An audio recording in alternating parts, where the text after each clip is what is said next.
आज सियासी खबरें तो एक साइड पर रहीं, लेकिन सबसे बड़ी खबर जो बनी वो ये है कि कराची यूनिवर्सिटी के बाहर एक खुदकुश बम धमाका हुआ। और वो खुदकुश बम धमाका करने वाली एक खातून, एक औरत थी जो बुर्का पहनकर उस जगह पर मौजूद थी, कराची यूनिवर्सिटी के बाहर, जहां से एक वैन ने गुजरना था। और जैसे ही वो वैन करीब आई है तो सीसीटीवी फुटेज जो बाहर आई उसमें देखा जा सकता है कि उस खातून ने आगे बढ़कर अपने पेन का जो भी वो बटन या पिन है जैकेट की वो दबाई है। सी पैक पर काम भी बंद किया जाए।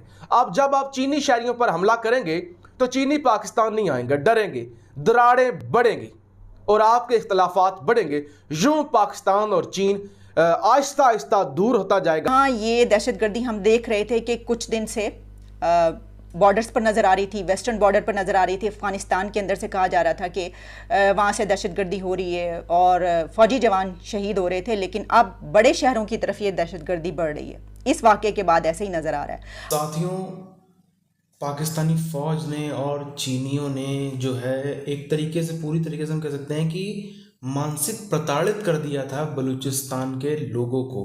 उनकी ज़मीनों पे कब्जा करना, चलो वो ठीक है, एक बार कोई ये आदमी चीज़ झेल जाए। वो उनके 2 ही 3 ऐसे चीज़ें हैं जो उनके रोज़गार के अवसर हैं।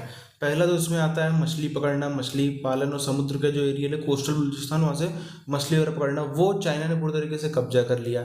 फिर जो पाकिस्तान बॉर्डर से ईरान की तरफ में गाड़ियाँ जाती थी, वहाँ सामान लाती थी, हालांकि ये काम इलीगल था, लेकिन यही वहाँ पे लोगों के पास में एक रोज़गार का बड़ा अवसर था, वो भी पाकिस्तान ने बंद करवा दिया। इन सब चीज़ों के चलते बलूचिस्तानी जो हैं उनका वो सर ना फटे, वो सब कुछ प्रताड़ित ना हो, मतलब एकदम हदें उनकी पार ना हो जाए सहनशीलता की, तो क्या करें। पूरी चीज़ के बाद पहले तो हम चलते हैं, आप चैनल को सब्सक्राइब करके बेल आइकन दबा लें। एक ग्रुप की तरफ से ये रिस्पॉन्सिबिलिटी क्लेम कर दी गई कि ये उन्होंने करवाया। अच्छा, ये वही ग्रुप है जो कि इससे पहले भी दहशतगर्दी की कार्रवाइयों में मुलव्विस रहा इस तरह की, और उसका नाम है बलूचिस्तान लिबरेशन आर्मी, और उसका मजीद ब्रिगेड ग्रुप। उसने एक तस्वीर भी जारी कर दी उस खातून की, उस लड़की की, कि ये है वो खातून और इसने ये बम धमाका किया है और हम इसकी रिस्पॉन्सिबिलिटी क्लेम करते होते। तो प्रिंसिपल समेत 4 लोग इसमें जाँ बहक हुए हैं, उनकी मौत वाक़ई हो गई है, जिसमें 3 चाइनीज़ नेशनल्स कहे जा रहे हैं, जिसमें एक प्रिंसिपल हैं, 2 टीचर्स होंगे और एक ड्राइवर। लेकिन इसके अलावा 4 लोग अभी ज़ख्मी हैं। इस तरह के वाक़यात पहले होते रहे हैं, दहशतगर्दी के वाक़यात मुख्तलिफ शहरों में, और ऐसा भी नहीं है कि खातून पहली मरतबा सामने आई हो। इससे पहले भी 1-2 वाक़यात ऐसे हुए हैं जिसमें खातून खुदकुश बमबार थी।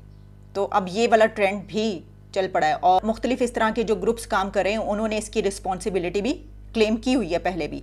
लेकिन जो खातून खुदकुश बमबार है, अगर कुछ लोग ये समझ रहे हैं कि ये पहला वाक़या था कि कोई औरत इसमें शामिल थी, तो ऐसा भी नहीं है। इससे पहले भी पाकिस्तान के अंदर इस तरह के वाक़यात हुए। हाँ, ये दहशतगर्दी हम देख रहे थे कि कुछ दिन से बॉर्डर्स पर नज़र आ रही थी, वेस्टर्न बॉर्डर पर नज़र आ रही थी। अफ़गानिस्तान के अंदर से कहा जा रहा था कि वहाँ से दहशतगर्दी हो रही है और फ़ौजी जवान शहीद हो रहे थे, लेकिन अब बड़े शहरों की तरफ ये दहशतगर्दी बढ़ रही है। इस वाक़े के बाद ऐसे ही नज़र आ रहा है।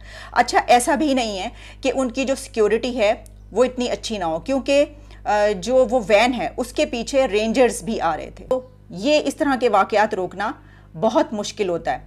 लेकिन फिर वो जो शेख रशीद ये बात कहा करते हैं कि जनाब हमें बड़ी इत्तलात हैं, हमारे पास ये है, वो कहा करते थे ना इस तरह की बातें, लेकिन फिर भी हम ये देखते हैं कि इस तरह के वाक़यात को रोका नहीं जा पाता।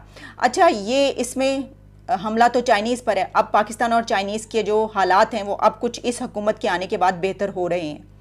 तो इस तरह के वाक़यात अगर और होते रहे तो फिर क्या होगा? मेरा ख्याल है कि अब इसके ऊपर करने की ज़रूरत है। खुदकश धमाका था और ये बड़ा नुकसान हुआ है। अब इसका मास्टरमाइंड कौन है, क्यों किया गया है, जो मेरी समझ में आया है मैं आपको बताता हूँ।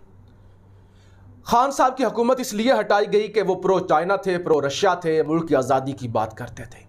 अब जब हुकूमत हटा दी गई है तो अब दूसरा मकसद ये है कि चीन और पाकिस्तान के ताल्लुकात भी ख़राब किए जाए, सी पैक पर काम भी बंद किया जाए। अब जब आप चीनी शहरियों पर हमला करेंगे तो चीनी पाकिस्तान नहीं आएंगे, डरेंगे, दरारें बढ़ेंगी और आपके इख्तलाफात बढ़ेंगे। यूं पाकिस्तान और चीन आहिस्ता आहिस्ता दूर होता जाएगा। सारी तवज्जो इस तरफ हो कि इसको हटाना है, इसको लाना है, कोई पता ही ना हो कि मुल्क के अंदर क्या हो रहा है या सरहदों पर क्या हो रहा है, तो फिर ये तो होगा। कामरान खान, ये भी सहाफ़ी हैं, सबसे बड़े सहाफ़ी। जब मुल्क अंदरूनी जंग की वजह से तकसीम हो चुका हो, सारी कुव्वत किसको इक़्तिदार में रखना, किसको निकालना, किसको इक़्तिदार में आने से रोकने में लगी हो तो दुश्मन हमला आवर होता है। जैसा आज कराची यूनिवर्सिटी में हमारे अजीज़ अज़जान चीनी मेहमान के ख़िलाफ़ हुआ। और कराची यूनिवर्सिटी के हवाले से जहाँ पे आज एक हमला हुआ, एक ब्लास्ट हुआ, चाइनीज़ वैन जो थी, चाइनीज़ टीचर्स को ले जाने वाली वैन को निशाना बनाया गया और धमाका तकरीबन 2 बजे दोपहर को पाकिस्तानी टाइम के मुताबिक हुआ। और जैसी खबरें आई तो कहा जा रहा था कि धमाका जो है शायद सिलेंडर है गाड़ी के अंदर।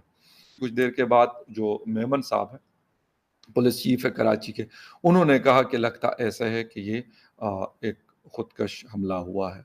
और वही था फिर खैर सीसीटीवी फुटेज जब आ गई तो उससे काफ़ी सारी चीज़ें मज़ीद जो है वो क्लैरिटी आई और हमला भी मर्द नहीं बल्कि एक फीमेल सुसाइड बॉम्बर ने किया। खैर जब कहा कि खातून ने हमला किया है तो पता नहीं क्यों मैं आपको एक सच्ची बात बता दूं, मुझे वैसे ही ज़हन में ख्याल है कि यार ये वाली कार्रवाई मुझे पता नहीं क्यों, और चाइनीज़ को निशाना बनाना, तो मैंने कहा यार लगता है कि ये BLA की कार्रवाई है। हालांकि BLA ने थोड़ी देर के बाद फिर सोशल मीडिया के ऊपर उनका आया और उन्होंने रिस्पॉन्सिबिलिटी क्लेम की कि ये हमला हमने किया। BLA जो है उसने रिस्पॉन्सिबिलिटी क्लेम की है। जो उनका मजीद ब्रिगेड है, आपने मेरी काफ़ी सारी वीडियोस उनके हवाले से देखी होंगी और बेशक वो नोशकी का हमला हो, वो बेशक पंजगूर का हमला हो, वो तुर्बत के अटैक्स हों, वो गवादर में PC के ऊपर हमला हो या इससे रिलेटेड और चीज़ें हों, वहाँ पर वैसे तो BLA और उसके साथ उसके और बहुत सारी तंजीमें जो है वो काम कर रही हैं, छोटी बड़ी हैं। और BLA का जो मेन टारगेट होता है फॉरेनर्स, स्पेशली चाइनीज़ जो CPEC के हवाले से काम कर रहे हैं, और इसके साथ साथ फिर हमारी फोर्सेस, ये 2 लोग उनके टारगेट पे नॉर्मली हमें नज़र आते हैं कि वो लोग इनको टारगेट करते हैं। बाकी पुलिस के हवाले से अभी तक कोई हमें ऐसी सच इनकी खबरें नहीं मिली कि इन्होंने कभी पुलिस बलूचिस्तान के अंदर जो वहाँ की बलूचिस्तान पुलिस है उनको अटैक किया हो, बल्कि ये सिक्योरिटी फोर्सेस FC को पाकिस्तान आर्मी कि एक तो क्योंकि चाइना CPEC के ऊपर काम कर रहा है, CPEC का ताल्लुक क्योंकि बलूचिस्तान से स्टार्ट है उसका, और खंजराब में उसका मतलब एक सिरा खंजराब में है गिलगित बल्तिस्तान, दूसरा सिरा उसका ग्वादर या बलूचिस्तान में है, और बीच में से पंजाब, खैबर पख्तूनख्वा और बाकी इलाके भी आते हैं। तो उनका ये होता है कि अगर इस तरह का हमला, और मैं कहूँगा सेंसिटिव एरिया तो नहीं, खैर यूनिवर्सिटी थी, बट द थिंग इज कि सिक्योरिटी होती है वैसे भी फॉरेनर्स के साथ, फिर भी एक प्रेशर क्रिएट होता है। जब दासू डैम जुलाई 2021 में अटैक किया गया और 11 लोग मारे गए, तो उसके बाद चाइना ने काफ़ी हाथ उठा लिया था और उन्होंने कहा था कि हम तब तक काम नहीं करेंगे जब तक आप हमें एक proper full proof security provide नहीं करेंगे। साथियों, जो एरिया वाइज सबसे बड़ा राज्य है पाकिस्तान का, वहाँ के रहने वाले करोड़ों की जो जनसंख्या है वहाँ की, उनको आप कितना प्रताड़ित करो, कुछ भी कर लो, जो है वो लाखों लोग, करोड़ों लोग अगर हैं तो वो कुछ भी झेल सकते हैं। अगर आप उनका रोजगार छीन लोगे, अगर आप उनसे उनके परिवार के लोग छीन लोगे, तो फिर वो आपके ऊपर नेशनलिटी पे क्यों यकीन करेंगे।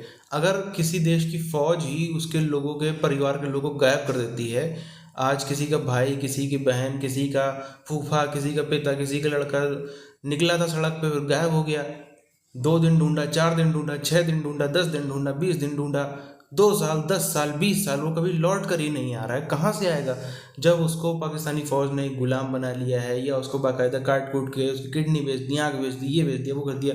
ये सब धंधे इस निम्न स्तर तक जो है वो निम्न स्तर तक गिर गई है पाकिस्तानी फौज, और पाकिस्तानी गिर गए हैं, तो पब्लिक आखिर जो कहते हैं जिसको, वो उनके अंदर का लावा जो है वो फटे ना, तो क्यों ना फटे। आप देखो किसी से, और फिर वहाँ पे ये सब तो बहुत ही बड़ी चीज़ है। अगर आप देखो तो उनके पास में बिजली वहाँ पे एकदम ना के बराबर है, बिजली वहाँ पे 2-3 घंटे आ जाए, और बहुत से तो इलाके ऐसे हैं जहाँ पे आज तक भी पाकिस्तान के 70 साल आज़ादी के होने के बाद भी बिजली के तार खंभे पहुँचे ही नहीं हैं। पानी की वहाँ पे इतनी भयानक समस्या है कि वहाँ के लोग बताते हैं, वहाँ के लोग अगर आप आके इंटरनेट पे दुनिया जहान में देखोगे तो उनकी स्टोरीज इंटरनेट पे मिलती है कि वहाँ पे औरतें जो हैं वो सुबह घर से निकल जाती हैं, दिन भर ढूंढती रहती हैं, तब जाके शाम को थोड़ा कुछ अलग अलग बर्तों में, मटकों में, बाकी चीज़ों में इतना पानी लाती हैं कि अगले दिन वो चल जाए, फिर अगले दिन उनका फिर ये सेम प्रोसेस होता है। तो फिर अब वो जनता क्या करे, उनसे रोजगार ना दो, खाना ना दो, पीना ना दो, उनके परिवार के लोग भी छीन लो, तो आखिर वो लोग क्या करें? आप भी क्या राय है आप नीचे कमेंट करके बताइए। मिलते हैं आप चैनल वीडियोज़ में, तब तक के लिए जय हिंद।